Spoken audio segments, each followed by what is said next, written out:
Bila dapat kunci, terus nak renovate rumah. Hati-hati guys.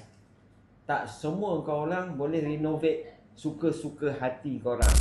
Sebab apa? Sebab renovasi ni kita ubah sesuai rumah ni. Nak tambah dapur, nak extend ke depan, nak extend ke belakang lagi, tambahkan. Ambillah, maklumlah ada tanah besar. Pastikan korang submit dulu kelulusan pelan ke majlis. Dapatkan kelulusan pelan dulu guys. Jangan sampai nanti korang dah keluar modal, dah banyak, extend rumah dah cantik, rupanya tak dapat kelulusan.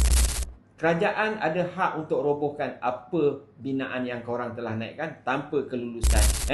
Ingat, nak renovate rumah tak salah, ada duit banyak, boleh saja, tapi pastikan ikut peraturan. Dapatkan kebenaran daripada pihak berkuasa tempatan guys.